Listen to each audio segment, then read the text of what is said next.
To kill the teacher. Fall down and bake your own farm. That's like killing Mr. Griffin.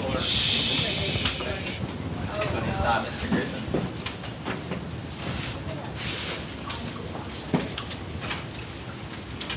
Alright, 20 seconds, that should be long enough.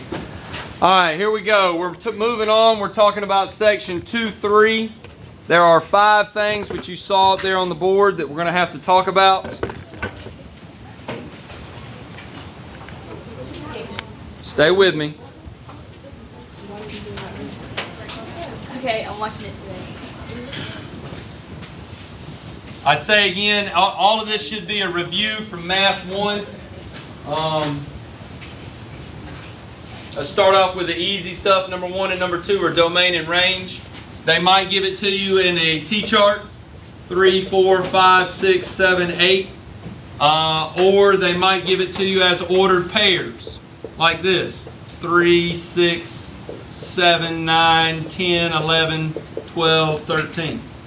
So the data can either, the points can either be in a T-chart or it can be in an ordered pair. You need to know the difference. Obviously, domain stands for the X values and range stands for the Y values.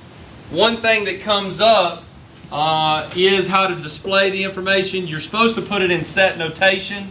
It's not a real big deal to me, but if I'm listing out the domain, I say 3, 7, 10, and 12, and then close set notation. It's those curly brackets on your keyboard. That's what set notation is.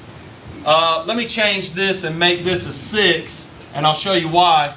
Now that I'm listing out the range, I do my curly brackets and I say 6, 9, and 13. Even though there were 4 of them, because 6 repeats, I only have to list it 1 time.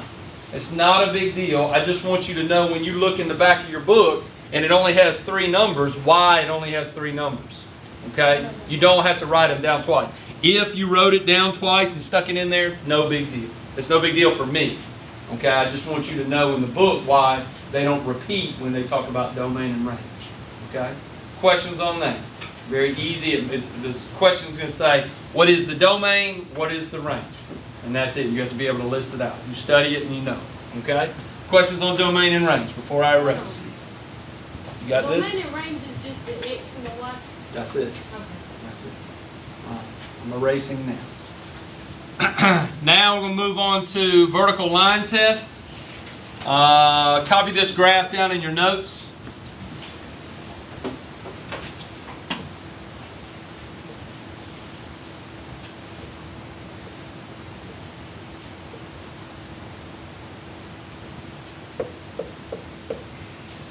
Vertical line test, VLT.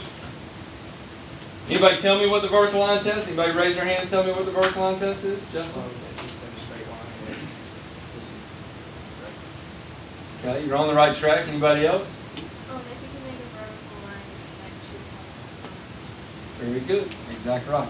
So if I take my pencil and I scan it just like they scan at Walmart a bag of dog food on the UPC symbol, right? They scan it to be able to know how much money it costs.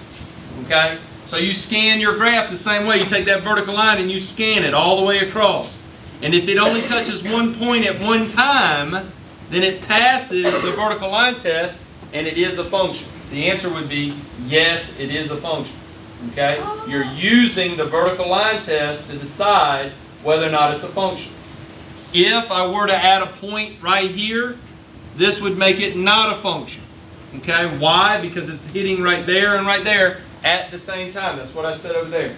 2 places at the same time equals failed vertical line test. This, as it is now, is no longer a function. Why? Because it fails the vertical line test. All right, so real quick, here's the graph of a parabola. Is it a function, yes or no? No. Yep. Yes. Yes, it is. This would be a function. Why? Because it has, they don't cross their same 2 points. Because it passes the vertical line test.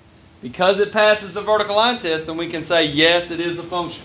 All right, how about this one? This is a cubic. This is what we get when we graph x cubed. Yes. Is that a function? Yes. Yes, it is. All right, how about this one? A circle. No. Why not? Because It fails the vertical line test. Because You're not going to talk to her across the room, are you? Not when I'm teaching, are you? Please don't. It fails the vertical line test. It hits in two places at the same time, then it's no longer a function. What about this one? Just a linear function. Yes. Yes. We scan it from left to right. It passes. It only hits at one place at one time, so therefore it is a function. So you good on vertical line test? Okay, good. Not much to it. All right, now, when I was in Algebra 2 at Statesboro High, a long time ago, the teacher, Coach Collins, no relation, Pat Collins, now the head coach at Southeast Bullock, had a poster on his wall. I want you to copy this poster.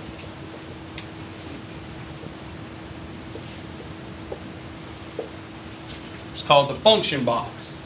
It's made to look like a jack in the box. Right? You drop something in, you turn the crank, something comes out. It's like one of those machines that gives you a M&M. When I describe functions and I talk about functions, it's always beneficial to use this function box. It helps explain it.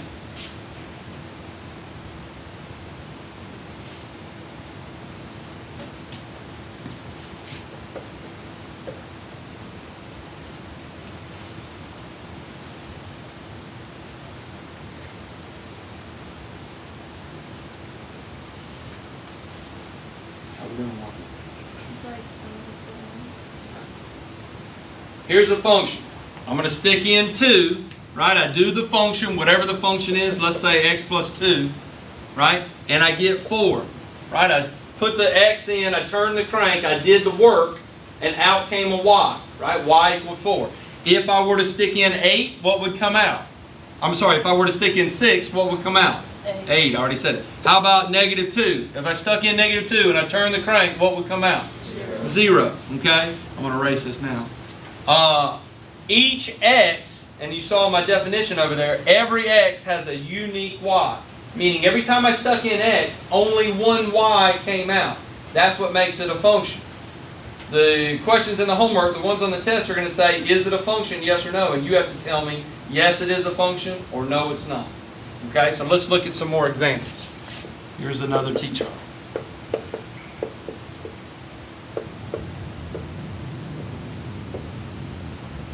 Is this function here, these 3 dots, do they make a function? Yes or no? No. You stuck in 4, you turn the crank, 6 came out. You stuck in 7, 8 came out. You stuck in 9, 6 came out. Alright, all of you that's saying no, let's graph it. 1, 2, 3, 4. 1, 2, 3, 4, 5, 6. There's 4, 6, right? And then the one that I'm sure that you're looking at is 9, 6. 5, 6, 7, 8, 9. There's 9, 6. There's 4, 6, and there's 9, 6. Why is that? Why is that not a function? Does it fail the vertical line test? No, it doesn't. No. So is 4, 6, and 9, 6 okay? Yes, it is. It's still a function. Why is it still a function? Because every x has a unique y. We haven't repeated any. So this is tricky. Okay? 4, 6, and 9, 6 still okay. How about, let's add another value though. Let's add 7. 7. No. Is it a function now? No, because the x is, there's 2 7. I stuck in 1x, and what happened? I got 2 y's. 8 came out, and then the second time I did, 7 came out, and this makes it not a function. Not a function. Okay, copy that down. Write on your little box there. Do a second arrow and say, not a function. If 2 different y's come out, then it's no longer a function. What do you mean 2 different y's? 7 went in, 8 came out. 7 went in, 7 came out. 2 different y's. See, 4, 6, and 9, 6, that's okay.